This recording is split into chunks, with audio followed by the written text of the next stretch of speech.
Hello, everyone. Thanks for joining us. We're here today with our good friend Kathleen Long Bostrom. Kathy is an accomplished author who has published over 50 books, spread over 30 languages, most of them picture books for young readers. She is a retired Presbyterian pastor who now considers her readers to be her congregation. Kathy's new book is See What God Made, a creation story lift the flap book. Who doesn't like a lift the flap book? Kathy lives in Pasadena, California with her husband and their little mixed breed puppy, Sophie Grace. Her three children are all in the film business in Los Angeles, and they now have two grandchildren. Yay. Hey. Kathy loves to read, write, walk, and watch tennis.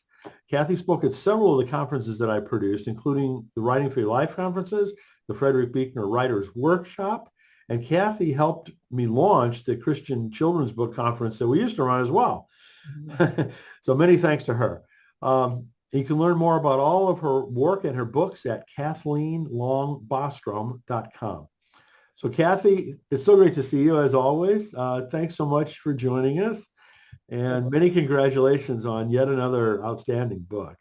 Thank you. Great to be back and to see you and hear how well you're doing these days. So that is a pleasure for me as well. We've known each other for quite a few years now and made a Yeah, lot we've collaborated on multiple fronts, which has always been so enjoyable and, you know, I think productive and fruitful. of. So what else would you like people to know about you besides what I kind of summarized there? No, it's a big change in my life this past year. My husband retired. I retired from ministry 11 years ago. We were co-pastors together for over 30 years. And then he retired the end of October.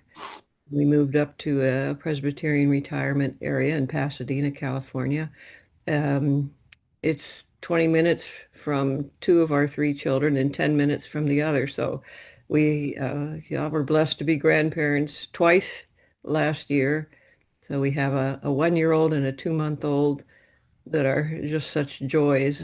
We love being close and being part of their lives. And we were a couple hours away in Carlsbad, but being 10 minutes away is a big difference. So Sure. be a lot more helpful, and they're just such great joys. So I now have a new audience, a new generation that I need to write books for. So it's a big motivation for me too. That's such a blessing for you to be able to spend so much time with them and be close like that. We are very blessed. No, not most people don't have that uh, opportunity to be that close to all their kids and grandchildren, and it might change someday. So we're just soaking it in and getting settled in this new area and making new friends. And for the first time in our lives together, church hopping, we always were called to a church. We went to the church, we served the church, we got called to a different one. This time it's like, well, let's try this, let's try that. They've all been Presbyterians so far, of course, but we have a lot of options here and we've met a lot of wonderful people. Churches are having a hard time these days, a lot of the larger facilities. So hopefully we'll see a regeneration of church going with this next generation. I We'll hope see. so too. Yeah. So before we get into the new book, I'd love for you to share with folks how you started getting published, Okay. because Yeah. that is such an amazing story. Yeah, it wasn't foreseen. I always loved writing and I always loved books, but never thought about making a career. Um, but when we had our three children, we read to them a lot. We read our old favorites and all the new ones, and that became just part of our time with them every day. And when our youngest was 3, we knew he would be the last. When I was home with him in the afternoon, rocking him to sleep, I just took my time with it. I thought, this is our last time doing this. Well, now with grandchildren, but that was a long time in between. And I thought, these are some of my most blessed memories and joyful memories were holding a little one in my lap and reading a book. Mm, And I just thought at that moment, wouldn't it be a wonderful thing to write a children's book, and have that be something that parents and children enjoyed together. So he was really reading to our kids inspiration. He now has a 1-year-old, so that was a long time ago. wow. but I have been writing ever since. It was a tough journey. It took me 4.5 years to get my first book accepted over close to 300 rejections, which I continue to add on to. And I have a very thin skin, but boy, I just felt called to do this. So I kept trying and kept trying. And when I finally had the first book accepted, um, one of my little ones said, finally. And the other one said, it just shows us that, Mama, when you really believe in something, you don't give up. So I think they were learning wonderful things from my failures and my determination. And now their joy and, I dedicated this last book to my new grandson. So that's kind of, so I got to keep writing. I have another. See There what you God go. made. Yeah. Yes. Well, I mean, I always love for you to share that 300 or however many it was, rejections before you got your first book deal. Because there's so many, new aspiring authors that we've both worked with. And, it's so easy for them to get frustrated, but to have that many, and then now to fast forward to over 50 books published, Yeah. right? I mean, that's just, talk about the sense of determination, and also just to stay with it. I mean, the perseverance. I'm an introvert, and ministry is often an extrovert job. And the writing alongside of being a co-pastor um, was good for me, but it also was where I got my inspiration. My first series of books were What is God Like? And What About Heaven? And Who is Jesus?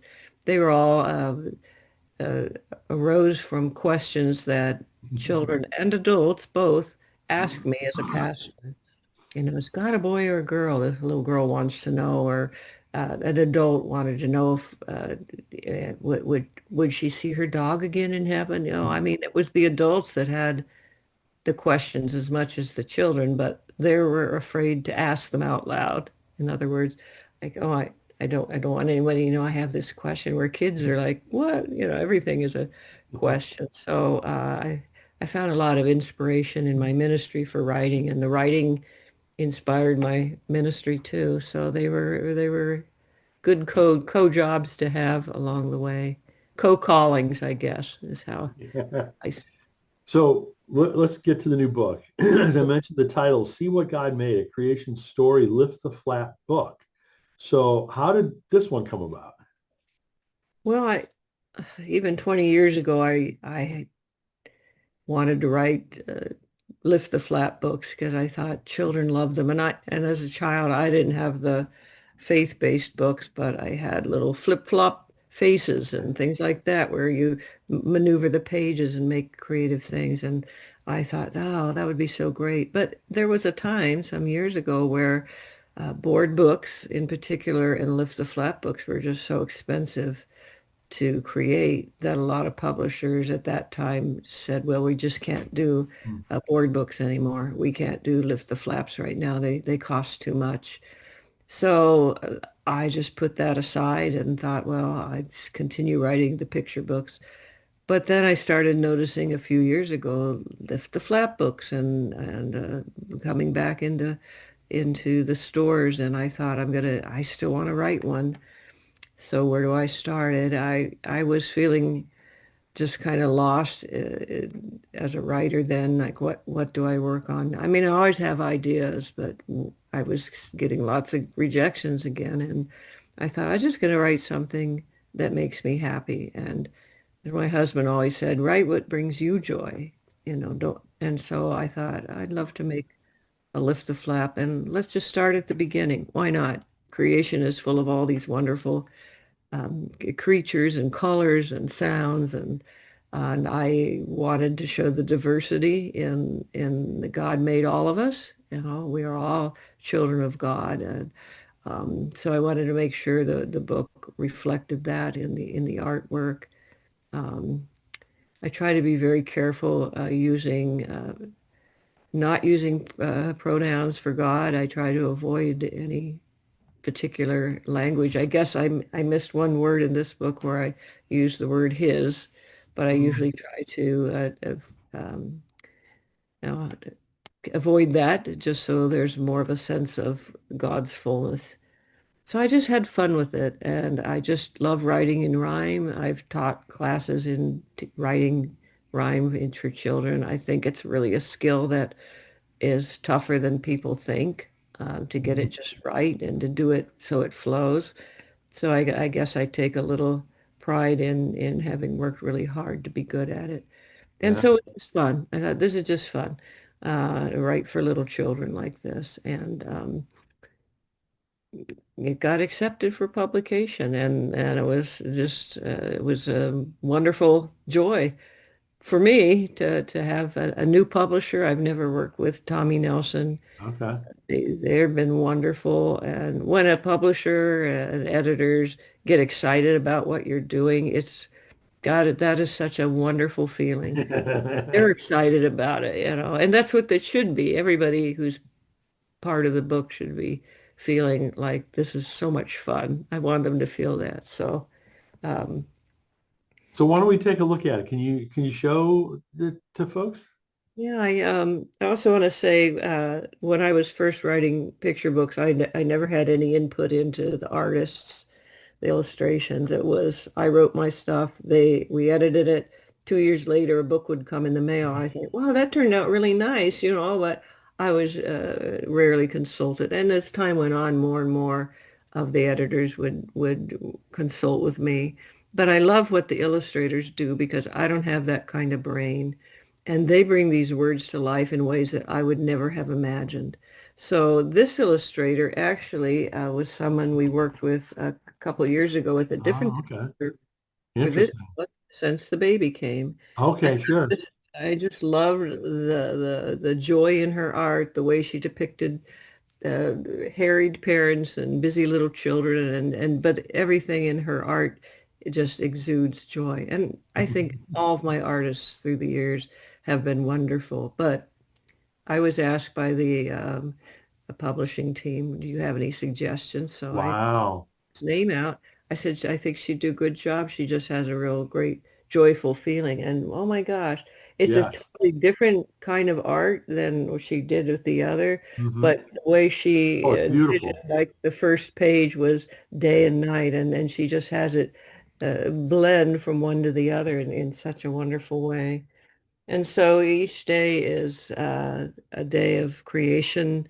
Um, and then the flap lifts up to reveal what that is. These flaps are a little hard for my arthritic fingers, I have to say, but and Well, someone said, I always with my children, when they have a lift the flap book, I make sure I go through and lift all the flaps first. So I think yes, yes, that's that's a what I good noticed idea. too. Once you lift it the first time, then it's easy. Then it's easy. They have these little notches, but Yeah. I'm trying to show a page on, I think this one that's from day to night, where, so on this one, on this day, day 4, I'll read it. The universe kept taking shape. Each day was so much fun. God spread the sky with sparkling lights, the stars, the moon, the sun. But here, you see, you have to lift where the creation is beginning. And then there's the sun. You see, there you just see the light, and over here, the stars. And the moon. I love the moon. He's got that cheerful little face. So the kids can lift that and then they learn the rhyming. Yeah, there you go. What was interesting was that in the beginning, God made light, but it wasn't the sun and the moon. So it's the sun and the moon came along later. So it's a Hmm. very Hmm. uh, difficult to understand concept that when we say God said, let there be light. So one of the early illustrations had the sun and the moon. And I'm like, oh, but the sun and the moon don't come along till day 4. So there's a little theology in there that is a little hard to understand for any of us. But the way that she did it in the beginning, there's just dark, and then um, God said, let there be light. So instead of having the sun, it's just the colors of the sun and Hmm. the colors in the sky. So I think Janet did just a beautiful job of depicting the words in these Hmm. gorgeous illustrations. And then all along, you have the animals being created, and then you lift the flap, and then she kind of continues the picture underneath or puts something new under it. So you never know. There's the giraffe kneeling down, and then bingo. So it just shows here the different and the way they all have smiles on their face. I didn't want the crocodile looking at the um, tiger where like it's going to eat it or something. It was, they all got along in those days. So it's like people. And the people are different tones and hairstyles and shapes and sizes and things. So it's just showing everybody living together in God's creation in a joyful way. So it was really fun. It's a different than I imagined it because most of the lift the flaps I've seen, you lift the flap and it's that word, one flap. But this one is like over 40 different flaps. So I was surprised how many flaps there are. Yeah. many flaps. And so my little now 1-year-old grandson, I gave him, of course, the first copy of the book for at Christmas, my first copy. And he, at 1 years old, can sit. And once they've lifted up, he carefully lifts up the flap and he looks and then he puts it back in place. And then, so he's already at 1 year old Wow. learning some, small motor skills with that book. But again, I do suggest you go through, you saw even I was having trouble. Um, just open them before the child. And then I Yeah, think, the first time you have to find the little indent mark, yeah, where you can get it from, and then open it from there. But then once you do that, it's you do fine. that, it works. Here's where God is. There's a little child hiding beneath can you see that? You see Oh there's a yeah. Uh-huh. peek at that little boy. So there's lots of discoveries to make in the picture. And I just love the colors. I mean, look at that. That just, Yes, even if it wasn't my book, if I saw that on a shelf, I would pick it up and absolutely. add it for, Yeah, very colorful, very, bright, cheerful, very and it's a nice. nice size of a book too. It's a good Mm. size for little hands to hold on to. Hmm. It was just so much fun to write, but equal amount of fun seeing it come together with the artwork and to work with a wonderful team of people who are very supportive of one another. So it Cool. was fun to write. It was fun to work with. It's fun to see now. It just came out Tuesday. Cool. Uh, Cool. That's wonderful. So there's also activity pages and a 7-day devotional mhm. to go along with this. Right. I think we're going to have those. We had some of those for the launch team, and now they're going to be made available through the publisher's website, I believe. Okay. On that for sure. So they asked if I could write a 7-day devotional for parents and children. So I did that, one for each day. So you have a little short question and prayer, rhyming prayer. Of course, I had to do some of it in rhyme to go along with the book, and I think that'll be fun. They put together the activity pages, which are a Mhm. little easy to make maze and matching thing, and geared toward the younger children. So those should be available on the website soon. I'll double check on that. But that's just additional free resources for parents, grandparents, or churches. I think this could be a fun children's sermon or in a church nursery or, Yeah. lots of different options. This is so interesting. I talk a lot, I'm sorry.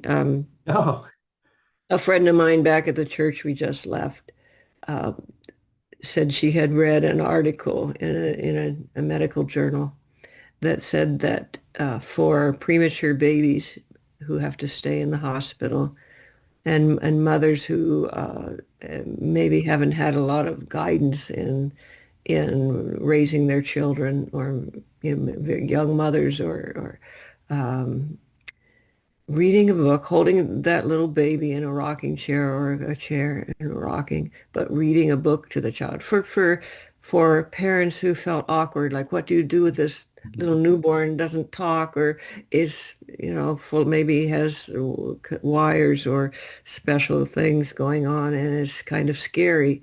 But if you read a child a book, that turned into a really strong bonding experience Mm, for the mother, mostly the mothers, maybe fathers too, and the babies. You didn't have to think about it. You just read this book and the rhythm of it and the maybe the just the sense of peace and calm of holding your little baby and reading a book. And I thought, I don't know that I mean, it makes perfect sense because a lot of us kind of do that, but I don't know that I've ever read of a study where it mm, showed there was an actual bonding through the mother and child when the mothers were anxious and nervous about even holding their babies because they were mm, so fragile, that was a way they could really connect with their mm. infants. So that I thought, wow, that's wonderful that it's been shown to really work. So I donated uh, uh, actually she purchased a bunch of my previous books, board books that I did with Tyndale, and took them to Children's Hospital Mm, to donate them to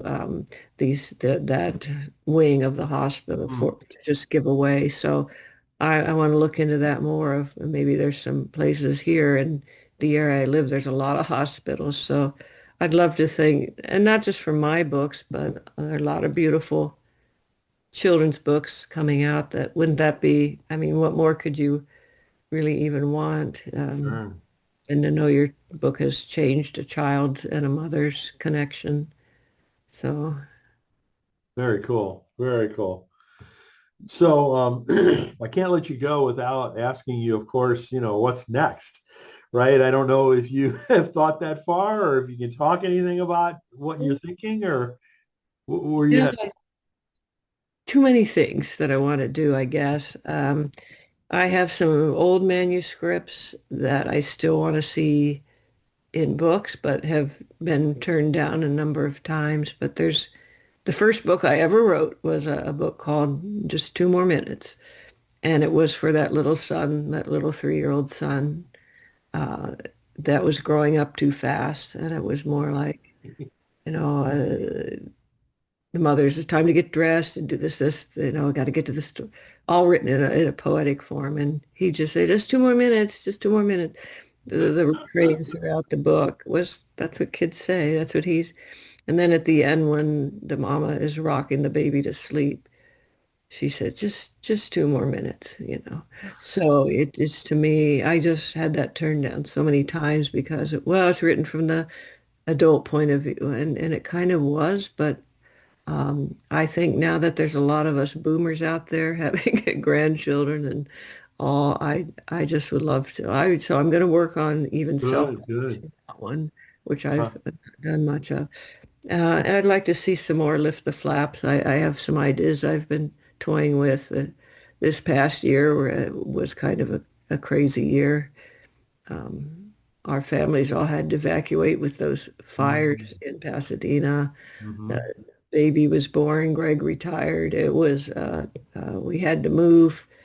So I just can't wait to get back and start writing some more books. But in the meantime, I have a lot of manuscripts that I have written that my wonderful agent is sending around. So we'll see what's next. I'm not done yet. Good, good, good, good. Good for you. Grandchild, so. Well, I'm sure that it will bless a lot of people. I mean, just like all of the huge number, literally, of books that you've already published. It's been so wonderful and so meaningful for so many people over the years. Well, I want to thank you for all the ways you've brought writers together in many of the conferences you've put together. I've met a lot of wonderful people, even online, that I consider friends that I've never seen, fellow authors of children's books. So there's a lot of us out there that kind of connect behind the scenes and support one another. And a lot of that has come from the writing for your life writing for children, part of that you put together. So thank you. But it Thank you was for so much fun. It was so much fun. It was such a pleasure to, get to know so many wonderful people and, watch them collaborate. It was just a real blessing for me. So Oh, please check this out, folks. It's Kathy's latest book, See What God Made, a creation story, lift the flap book. yeah. You can go to Tommy Nelson, or even better, go to Kathy's website, KathleenLongBostrom.com. So Kathy, best wishes with the book and everything else. Please stay in touch. One more last thing. The one thing I put at the very end of the book was that God calls all of us to take care of the earth. Ah, That was God's last that wish. It was hmm. that here it is. Now you take care of it. You be stewards of the earth. So a little quite a little prompt in there at the end. So Amen. thank you, Amen. Brian, for having me back. It's Oh, been a thank you, Kathy.